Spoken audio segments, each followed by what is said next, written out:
தமிழகத்தில் வாக்காளர் பட்டியல் சிறப்பு தீவிர திருத்தத்தை அனைவரும் ஒன்றிணைந்து எதிர்க்க வேண்டும் என விசிக தலைவர் திருமாவளவன் வலியுறுத்தியுள்ளார். வேலூர் மாவட்டம் பெருனாம்பட்டில் இந்திய யூனியன் முஸ்லீம் லீக் கட்சியின் முப்பெரும் விழாவில் பங்கேற்று பேசிய அவர், மதசார்பற்ற நாட்டை மதம் சார்ந்த நாடாக மாற்றவே எஸ்ஐஆர் திட்டத்தை பாஜக கொண்டு வந்துள்ளதாக சாடினார். SIR special intensive revision of voters. இந்த நடவடிக்கை இப்போது நாடு முழுவதும் பேசுபடும் பொருளாக மாறி இருக்கிறது.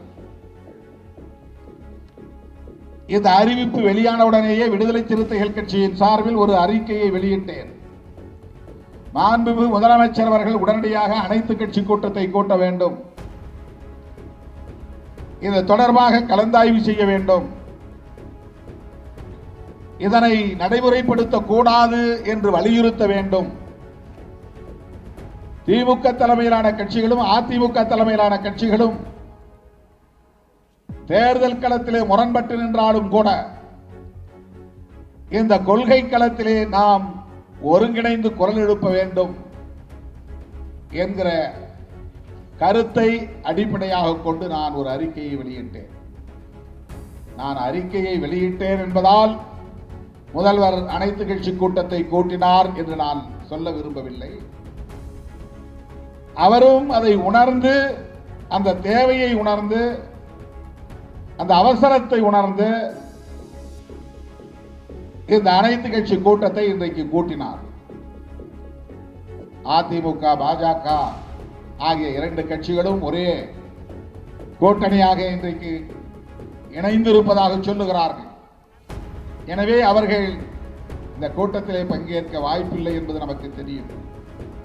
ஆனாலும் அந்த கூட்டணியோடு இன்னும் தங்களை அடையாளப்படுத்திக் கொள்ளாத சில கட்சிகள் உள்ளன.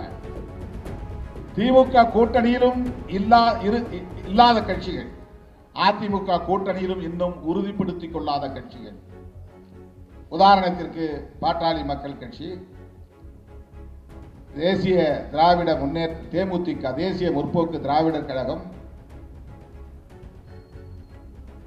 புதிய தமிழகம், தமிழக மக்கள் முன்னேற்ற கழகம், டிடிவி தினகரன் அவர்களின் அமமுக, நடிகர் விஜய் அவர்களின் கட்சி, இப்படி பல கட்சிகள்.